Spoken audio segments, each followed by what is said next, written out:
Welcome to Redvee TV, supported by Chapel House for the 2023 season. And we have for you a Redvee TV special.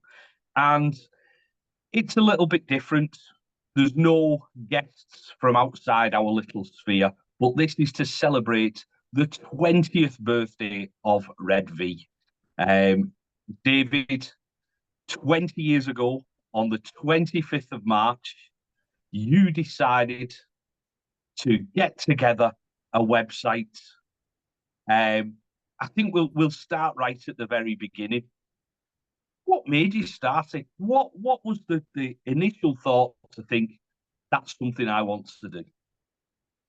Well, I certainly didn't think I'd be sat here 20 years later after dedicating half my life to keeping it running.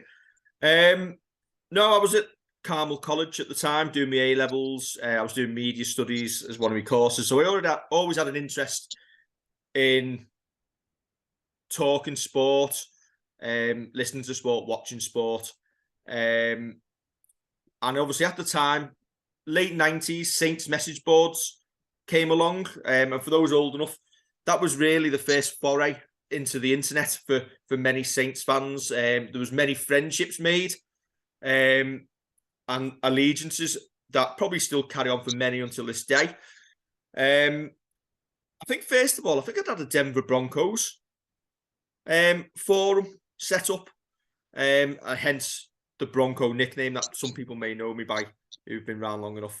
But then there've been written fanzines, there've been Free Mike McLennan, and online there was Rutweb and Rat Up to Tash, I think it was called. And they've been probably the forerunners of Saints fans' websites. And obviously, Free Mike McLennan had been a Saints fanzine, had migrated online, but then Mike, who ran it at the time, he didn't have time to commit and keep it running. So they were looking for someone else to take over and do a site. So I stepped in and decided that I'd give it a go. And that's how Redvee was born. And that's it. It's an iconic name, Redvee. Why did you choose that in particular rather than something that was, say, based in the Saints kind of sphere, or St. Helens have the name of the club in the? I think it's too obvious sometimes to go with saintsfans.com or the likes like that. And as many will know, I'm a huge Everton fan.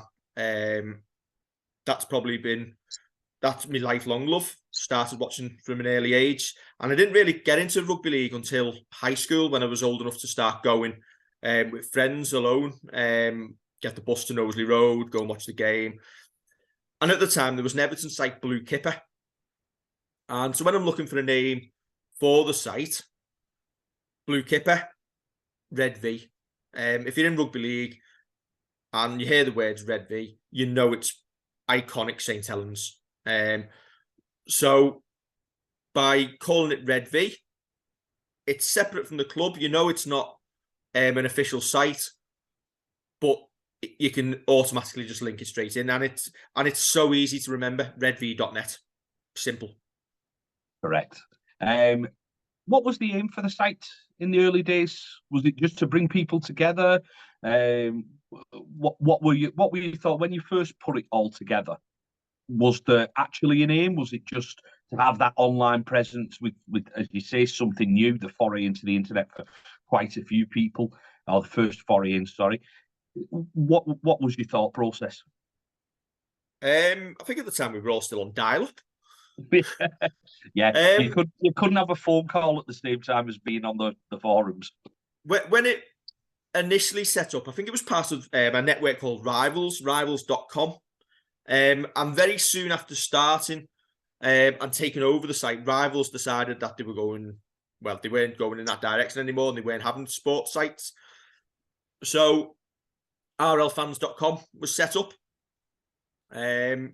Paul Cunliffe and a couple of acquaintances set up RL Fans, and obviously at that time there was quite a few clubs who had club-specific websites. So there was Redvee, from Wigan there was Cherry and White.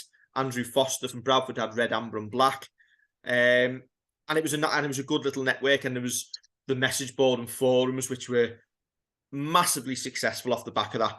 At the time, I have to say the output from the club officially, the club website, was horrific. In terms of keeping fans up to date with news and what was going on, it wasn't updated very often. The news was often late if it did get put on there. So at that time, when I started Redvee, we were able to fill a niche in terms of we were reporting the news. If a story broke, we'd have the stories on. And obviously we had really good columnists. So Dave Concannon, who I think it was originally the director fanzine, and he did Split Fish and Curry, the written fanzines. He came on board and he transferred all his writing skills online. So in those days, everything was written. There was articles on 2 or 3 times a week. And then off the back of that, we'd have obviously news, opinions, articles, stats, league tables, man of the matches. And that was the direction that the site went in. Yeah. Did you have any challenges in them early days? Yes. In the early days of the internet, I would suggest that fan websites were seen with huge suspicion. Listen, I've got no proof on this one, but I'm pretty much certain that players were told and anybody involved at the club was not to engage with anything off a fan site. Listen, players didn't like it because obviously it was the first time that in real time they could see fans' views online, where they see message boards and critical of performances, etc. And it probably wasn't liked. I would almost suggest at times that fan sites were seen as the enemy. So obviously it takes time, a lot of time to even gain a foothold and trust. And listen, fans' websites, Mark, fans' websites come and go. It has to be said.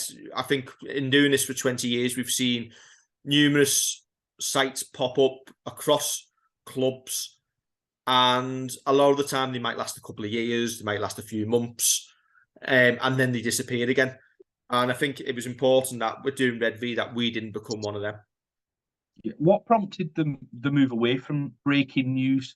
You've alluded to it. I know that, listen, in a way, Redvee broke the news of Ian Millward being sacked back in 2005. Why did you move away from that? Quite simply, the club upped its game.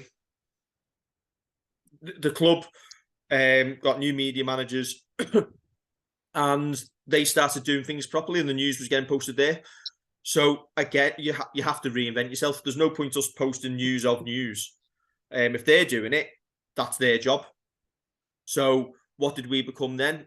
We became purely based on opinion and fans' opinions, and reacting to the news from a fan perspective. And listen, it is how it is. You have to constantly reinvent yourself to keep up with the trends that are out there. Yeah, I think that's really important as well, because Redvee's always moved with the times, even like before I was involved. Redvee's older than Facebook, it's older than YouTube, it's older than Twitter, but you've been active on them social medias across the years, including obviously starting Redvee TV in 2017, which is pretty much when I started getting involved a lot more. I might have sent you the odd message saying, why don't you tweet something like this? And if you liked it, you did. And if you didn't, you just ignored my message. But how important is fan media for rugby league? Especially going forward, we've seen the IMG proposals, or the start of them anyway, and engagement. How important is the likes of Redvee, and as you say, the newer ones have come along, like Red Robin podcast and the likes. How important are they? I think you've got about 3 questions from the start there. So first of all, like reinventing yourself. We started off posting news and message boards, and then social media came in. So I'm just looking now on Twitter. We've been active on there for 13 and a half of our 20 years. Facebook probably maybe slightly longer than that. And because things shifted to there, people wanted to talk in real time, probably more so on social media than forums. So the forums are probably a little bit quieter than they used to be, but give fans a chance to talk in a long format if that's what they wish to do. Facebook caters to probably a very large audience in terms of opinions, which means that some of them can be very skewed in one direction or the other. Twitter is a chance to wind people up, generate debate, engage with famous people, the media itself, and have conversations that previously you probably would have been restricted to. And then obviously video came next, didn't it? So we obviously realised that people didn't want to sit necessarily and read long articles anymore. Everything was going digital. People wanted to be able to essentially sit on the bog and watch a 10-minute video. And we embraced that in 2017. How important is fan media? Massive. And I don't actually think rugby league has touched the sides yet or realised that as much. I know if you look at some of the Premier League content that goes out now, they have very much embraced fan media. So you'll look at some of the things Sky Sports do, Sky Sports News, when news is breaking, they've got involvements of the likes of from Everton, Toffee TV, Arsenal Fan TV. You look how successful the likes of Mark Goldbridge, love him or hate him, have been in that market. And I don't think rugby league is quite caught up with that yet. It's still, I'm not going to say in the dark ages. It's not. Things are coming along, but they haven't quite embraced fan media yet. And maybe that's because there isn't a lot of it. As you say, we're out there. Red Robin podcast are out there producing media. And I think that's where the difference is now. It's produced. So it's not just fans' opinion, how forums and things used to be. It's fan media. So we're producing shows every week. Red Robin podcast are producing shows every weekend, and there's a couple others out there as well. And it gives a different slant on things. And it's not meant to replace traditional media. It's meant to aid it, complement it, and be an alternative. And I think with the IMG proposals, one of the key things in it is about fan engagement. And I would like to think, in terms of fan engagement, for Saints and Saints fans, we feed into that and help generate interest, comment, keep things in the public eye, good or bad. And I think IMG probably get it. So I think over the next couple of years, you might see more fan media stuff. Yeah, I completely agree with that, because we've been lucky enough to interview quite a few people, and some that we haven't yet. We were at Saints, and Barry McDermott came over and chatted to us and said, introduced himself and said that he listens to us to get a gauge of what fans are thinking. Now, we never say that we speak for everybody. We give our own opinions. We have nice debates off the back of that. We have some absolutely horrific comments off the back of it as well. We have in our time anyway. But I see it as very, very important. As you say, those who do stick with it are laying a platform almost for it to then go on. And I think it helps that we've had a good relationship with the club over the past X amount of years through the media managers, even up to the top brass at the club. We've had Eamon on Redvee TV in the past. When we said, the final question, he was happy to carry on chatting to us. And I think that is massively important. But after 20 years of Redvee, what is it that you're most proud of?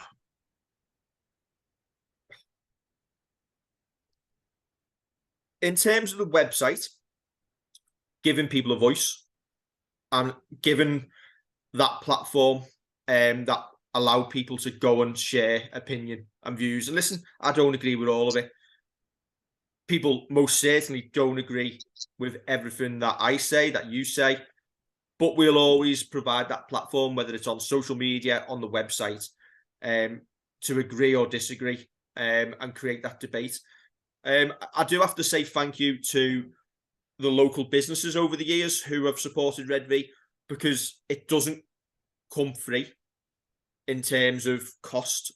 There is the amount of traffic that goes through the website, there is significant cost involved into producing it. So Hatton Solicitors in the early days, A-Star Recruitment, JBB Leach Estate Agents, and now Chapel House. The money that they provide helps support the website, allows it to stay up, allows us to be able to produce some of the content that we do. So that's what I'm most proud of from the website point of view. Individually, I think Redvee's give me some real opportunities to do things that I look back on and I think, how on earth am I in this position? So I've commentated for Wish FM. I did that for, I think, 5 or 6 years. I did the commentaries on all the away games. So I've commentated on a grand final success, beating Wigan. I've been able to commentate at Wembley. It's like some of these moments, like pinch yourself moments. And listen, I've never, ever claimed to be a rugby league expert. I'm a fan first and foremost. And being able to give the view from a fan's perspective, I've really enjoyed. And yeah, I think that's probably individually what I'm most proud of. I'd like to almost add something for you there as well, that 2014 grand final commentary was award-winning. Yes. So national award-winning. Yes, and I know that or some of the Wigan side of that went quiet towards the end of the game, but it's an accolade that nobody can take away from you, and it's rightly something to be proud of. Just being able to give people the ability to comment, to chat, to, even if it's not directly with us, other Saints fans being able to talk to each other from all around the world. We have the likes of we have Peter Elder coming on here, Kev Cunningham and the likes. We have the likes of Martin Harvey from who lives in the Middle East. We have Martin, the Leeds fan, who comments on all of our videos. So it's great just having that community that do get involved. And going forward, is there anything else that you'd like to achieve through Redvee? Yes, we'll be in another 20 years. the only thing that may prevent that, Kevin, is our death. Wow. Well, it's true. Listen, keep it bright.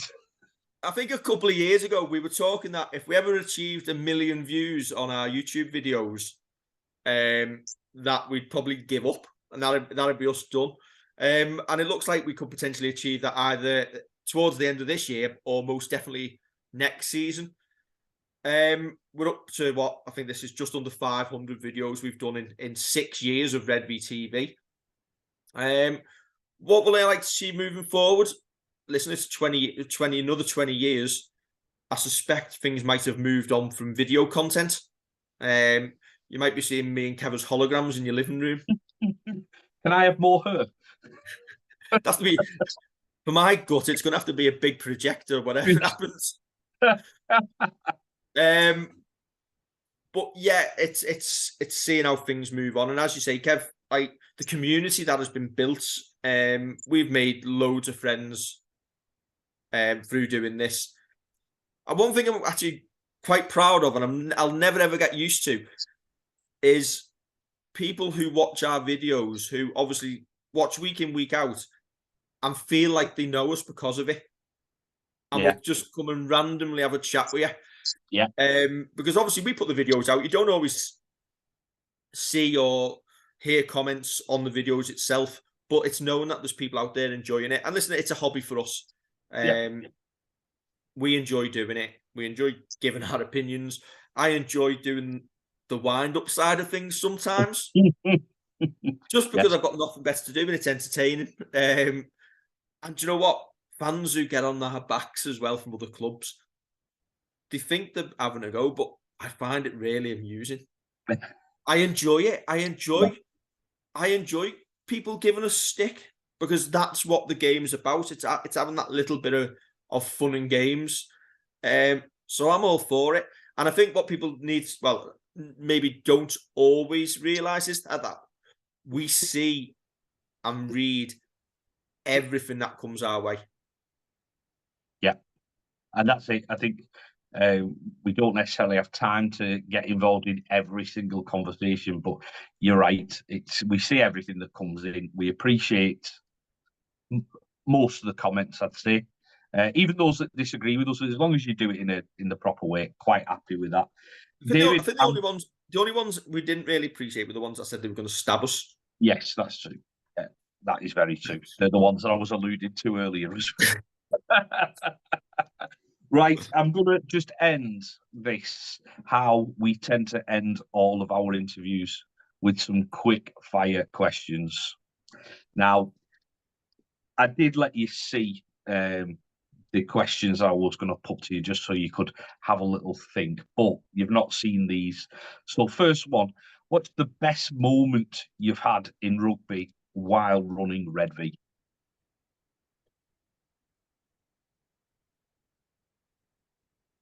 Oh, you can't. Is this quick fire? Yes, come on. The grand final last season, because it was my daughter's first one, and being able to celebrate that with her. Excellent. You see, mine would be the Challenge Cup final when we beat Castleford, just because I thought it was grand finals, and then that one came through, and that was quite an emotional day. So that would be mine. Anything you wish you'd done differently?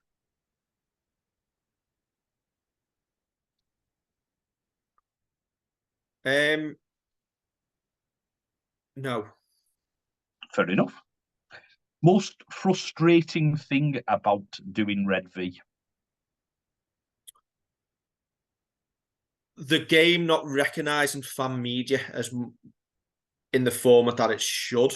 And I still think there is a huge suspicion over it, which means that everything gets lumped in together. Yeah, that's fair enough. I think one of my frustrations, and this is going to sound really, really selfish, is I don't think sometimes people realise that this isn't a day job. And we literally do this in our own time, like take ourselves away from families for an hour to chat absolute wham about rugby sometimes. But that sometimes, and it's not a massive one, it's not a massive frustration, but it's just something that sometimes you just think, I'm doing this in my spare time for nothing really. Yeah, I think people see the 25-minute video we put up and think it's just 25 minutes. They haven't seen the 4 times that we've had to restart it because I don't know what day it is. Let's not get into restarting and redoing videos after our past 2 away games. Sorry, yeah. People don't realise, like, obviously, we have got day jobs and normal lives. So when we filmed at Huddersfield the other night, we filmed the whole 20 minutes and the camera died literally in the last 5 seconds of it. Yeah. Something went wrong and we had to stand there and do the entire 20-minute video again, which meant that there was only the fella cutting the grass left at the stadium before we left at 11 o'clock. I think we left in the end. By the time we recorded, uploaded it so people can watch it on the way home or before they go to bed. We got home at 20 past midnight? Yeah, me probably a little bit before you, but yeah, that was right. Best game you've seen during Redvee's time? 75-0 Wigan. Good answer. Favourite player during Redvee's time? Can I have more than one? Yeah. Jamie Lyon. James Roby. Ben Barber. Okay. I think it's easy to get put into best player, but favourite players, as you said, all a joy to watch there, aren't they? Favourite, I would have to say, that first 6 months of Ben Barber. Yeah, Because it's unreal. ridiculous. It looked like he was going to score every time he got the ball. Yeah, it was absolutely fantastic. You're talking about his first full season, the first 6 months of that. Yeah, Yeah, I think that one at Castaway, yes, just ridiculous player, just absolutely. unreal. And listen, Jamie Lyon was like that as well. I love Darren Albert as well. Yeah. Are you just going to name a team here? We'll do that. That's another episode. What's the biggest animal you could single-handedly cling film to a lamppost?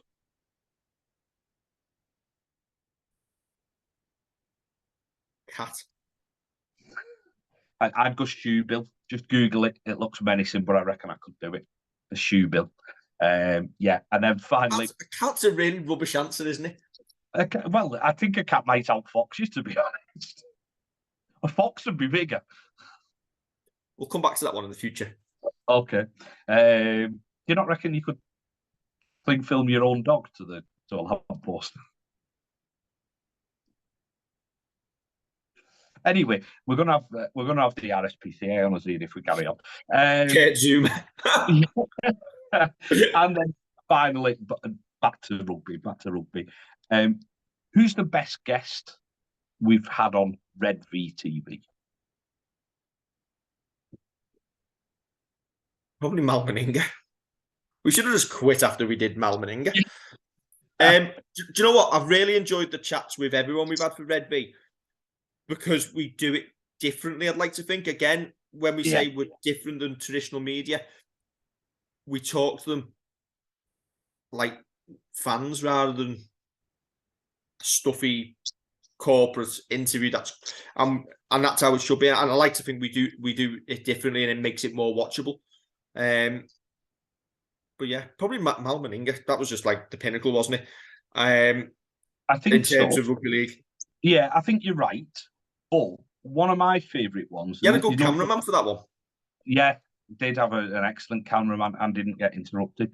I think one of the best guests, and people don't necessarily like him, or not a lot of people like him, but I thought we saw a really good side of him, was Derek Beaumont. And I know he's not to do with Saints, but that was just an enjoyable one because I think I went into it with one view of him. And listen, people, as I say, people might not necessarily take to the fella, but I think we came out of it with him being open, honest, and exactly what we wanted from that interview. As in, we do it as fans, and he was relaxed. And I think that's something that we can give him. We're not trying to trip him up. We're just trying to have a bit of a chat with him. And I think that's one great thing that we did. I do want to make one point about when we're talking about interviews and things, and it's not necessarily interviews, but our fan reaction videos. So the thing I love about them is it's a historical record. We've been doing this 6 years now. You could go to any Saints game from the last 6 years and there's a video attached for it. Yeah. And the amount of fans we've had on, some of them it's the first game, people just waving in the background, people coming on giving their opinions. People are going to be able to look back at that potentially in another 25 years, as long as YouTube still exists and the videos are still hosted. And there's going to come a time when there's people on those videos who are probably no longer with us. I know I don't want to sound morbid. It's the second time in this video you have. But you'd like to think in terms of comfort, people are going to be able to see family members on there talking and enjoying themselves and having fun. And I think in terms of chapter in people's lives, there's going to be a record there of these things. So yeah, I think you're right. It is a documentation of how the seasons have gone. We've hit it at a good time because we've had so much success. Even though the videos that get the most views tend to be when we've lost, and I think it currently stands at lead, doesn't it, this season? That's the most watched video we've had. Yes, listen, we'd have reached about 2 million views by now if we weren't successful.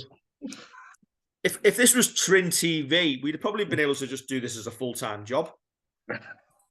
Our most watched videos, Lee. The defeat at Lee has had nearly 9,000 people watch that one video, which is bizarre. It's a Derek Beaumont effect, I think. It is. Warrington Challenge Cup final defeat, Cass playoff defeat, Wigan away 6 months ago, 30-10. It's not until we get to about 5 or 6 videos down that we actually see us winning a game in a fan reaction and the most popular. So, yeah, listen, I think it's the fact that opposition fans come and watch because they want to see what we're saying. And I think at times, if they're expecting a meltdown, they sometimes get it, not very often. We're not Arsenal fan TV who go to be controversial for the sake of it. We've always said we want to do this like we're two lads talking down the pub and you're having a chat with us. And I'd like to think, in the main, that's what you get from our videos. I'd agree. And I think that is a good place to leave it there. Dave, thanks for taking us through the history of Redvee. I know I'm a relative newcomer in kind of the age of Redvee. But no, thank you. And let's hope that we can keep going for a good couple of years longer and providing the space for Saints fans to talk. Thank you for your answers. And don't forget to like, share, and subscribe. And we'll catch you very, very soon.